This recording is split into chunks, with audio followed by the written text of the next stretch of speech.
we're actually designing this pediatrics residency to be pretty unique among pediatric residencies across the U.S. Most pediatric residencies are very much ivory tower situated within a medical school or a children's hospital. Our pediatric residency is actually going to be based out of a federally qualified health center, and there's almost none of those across the country. We're one of the very first. The result of that is that our pediatric residency is going to be very community-facing and community-based, with more of an emphasis on outpatient clinical care, more of an emphasis on continuity and really getting to know your patients and families that you're taking care of.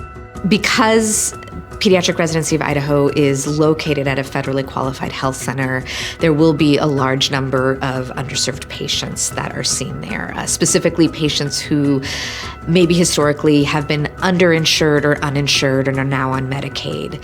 We also have a large variety of different populations that are historically underserved by the medical system. So we have transgender patients and gender diverse patients. We have an HIV clinic. There's also a very large refugee population. Idaho is one of the largest resettlement of refugees and has been for quite some time. And there's even charts of like the different refugees that have come through Idaho at different years in different states. So at different times, which really brings a large mix to our population here. So we end up serving a huge variety of patients with a great deal of diversity. I mean, it really is an incredible spectrum and gamut of patients that we take care of. I think from a learning standpoint, working with folks who may come from different backgrounds than you is always a great experience in terms of increasing the breadth of patients that you're able to serve. I think one of the key components of working with underserved populations is that you have to meet them where they're at. So they may not necessarily be able to follow the protocol for that the AAP lines out or that up-to-date lines out for how to treat this certain kind of illness. And you have to really figure out what's going to work for them.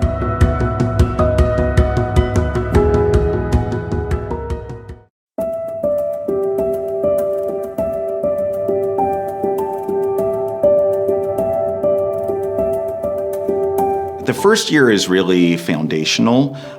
So there's a fair amount of working on the pediatric floors in the hospital with the hospitalists. There's a foundation with your first rotation in NICU and then time in clinic. So it's really broad-based and foundational. The second and third years really change in terms of increased independence, increased responsibility, several rotations where there's supervision that you are providing as the resident to one of the interns or a medical student. And then there's also, as you advance through the residency, more opportunities for electives. So every resident will have an opportunity to have 6 4-week electives where they can individualize their curriculum and pursue specific interests or more knowledge in an area that they're feeling a little deficient in, etc. Residents will spend their time in their primary care clinic, so their weekly or regular clinic that they see their own patients will be at a federally qualified health center in Boise. They'll also get the opportunity to rotate at St. Luke's Children's Hospital, which is where they'll do pretty much all of their inpatient rotations.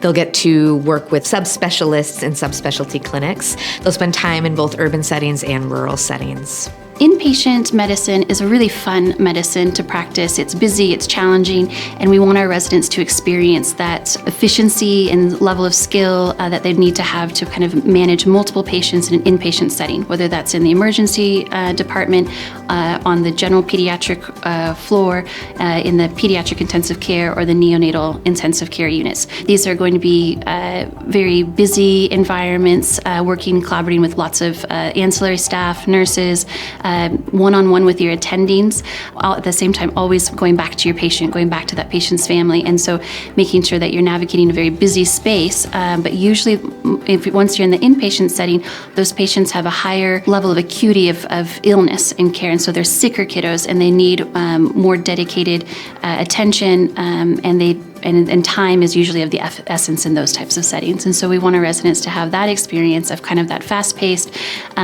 busy but fun and challenging environment of inpatient as well. If it is an inpatient rotation, such as pediatric hospitalist, NICU, PICU, etc., then they will really be very hospital-based. And our plan is to actually do what is essentially a modified X plus Y schedule. So the goal being that instead of 1 or 2 days a week where you're in the hospital in the morning and then having to race off to clinic in the afternoon and trying to split your time between both and worried that you didn't finish things up in the hospital, we're going to organize our clinic days so that they are contiguous for a given 4-week block, so they're back to back, and you're only in clinic that day, and the days that you're not in clinic, you're in the hospital the whole day. So you're only beholden to one place on any given day. There's also going to be 4-week rotations where you're clinic-based and you're in your continuity clinic for the full time. You're building up your continuity clinic base and getting a sense of what it would be like to be a primary care pediatrician, primarily working out of a clinic setting. And then there's going to be some of the 4-week rotations, such as the rural rotation and electives, where it's just going to really depend on where you are. Not only will you get training in a city where you'll have a lot of the exposure to academics and specialists, there will be an additional focus on community pediatric care and advocacy, especially when you're in like this capital, Boise, but also getting to go out into rural areas and see some of the struggles faced by rural families and children, and then go back to a city and be able to use your resources to advocate for change. Residents absolutely have the opportunity to participate in and publish research.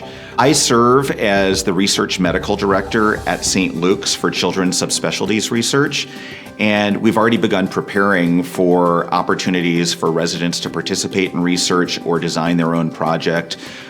We have institutional review board support, and we would absolutely love to mentor and support such projects. I find that everybody is very collegial, it's non-hierarchical, people work really well together. The way that residents are seen is not as underlings, for lack of a better word, but really they are seen as an integral part of the team. Their decisions are respected. It's thought that they know their patients best.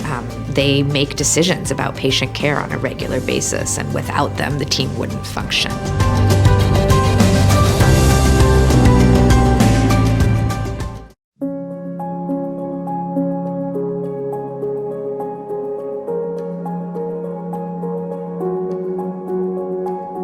For me, being a physician is synonymous with being an advocate. I think in order to practice good medicine, you have to advocate for your patients. And I think we advocate for our patients all the time, even if we don't name it that. When we get a prior authorization for a medication that's not covered, when we help a patient who's trying to quit cigarette use get connected with the tobacco cessation program, when we get a patient who's uninsured or underinsured connected with better insurance. Those are all forms of advocacy. But I also think advocacy has to extend beyond the patient-provider interaction, beyond the exam room. I think we need to be looking at the larger issues that are impacting our patients' health. And I think we need to use our power and influence as physicians to really try and change some of the systemic inequities that are impacting our patients' health negatively. We've really purposely designed advocacy education in a way that it will be accessible and available to all residents as they come through the program. During the first year of residency, they will spend 4 weeks in a pediatric advocacy and community medicine rotation. And during the second year, they'll do the exact same thing, another 4 weeks in a pediatric advocacy and community medicine rotation. The curriculum is actually designed so that each month in their first and their second year will line up with the Idaho legislative session, and they will get the opportunity to take some didactics, some training on things like working with the media, talking to your legislators, testifying in front of a committee on a bill, writing op-eds, things like that. There will also be an opportunity to do a community project, and one of the ideas is that in the first year, the group of residents will decide on an issue that they care about, find a legislator who also cares about that issue, and then hopefully do some background work so that in their second year, they're able to actually put a bill forth that will address that issue and see that bill through the legislative process. And that is really a unique opportunity and something that we're really lucky to have access to here in Idaho, where our residency is no more than about a 10-minute drive from the Capitol, and where our legislators are fairly uniquely accessible to residents and citizens for conversations and for ideas like this. There are a wide range of opportunities. We have an incredible group of faculty who have been doing advocacy work for a long time. The idea behind this program is that we really wanted to give residents training that we wanted to have in our own residency experience. We have faculty who are passionate about trauma-informed care, eliminating or changing or at least addressing racism in healthcare, as well as racism in healthcare education. Folks who are committed to gender diverse rights, reproductive rights, climate change and health, a whole wide range of issues. And whatever a resident comes in interested in, we can provide a mentor in that area.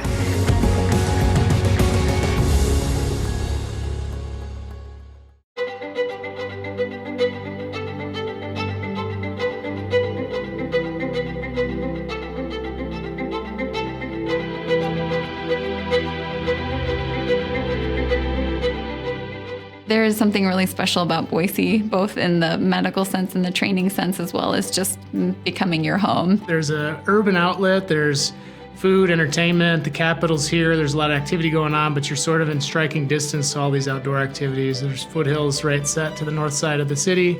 There's a river running through that can be rafted, swam in, or fished on. We got rivers, we have lakes, we have foothills, we have mountains. In the summertime, it's mountain biking, running, climbing, rafting, backpacking, or in the wintertime, the skiing, the snowshoeing. The opportunities are just infinite. The city's also a really nice size. We've got all kinds of entertainment and restaurants and a lot of the things you would find in a bigger city, but it's just a little smaller, a little bit downsized. Many of our residents bike to work and switch between clinic and hospital by bike. It's a magical place for a resident who's tired and working really hard to be well trained as a physician, to be able to not even go home from a call shift and get in a bike ride or a run and then go to sleep and sleep for your post-call day. Our residents benefit from that balance of outdoor time and indoor training time immensely here. That's important, to be able to feel like you can escape, get out, and just have some wellness when you need to. It's our home, we don't plan to leave, so we're transplants now. So it's a really nice place to train where you have a little bit of, recreation activity close by, but then also this aspect of like some of the, the amenities of an urban area that you look for in bigger cities.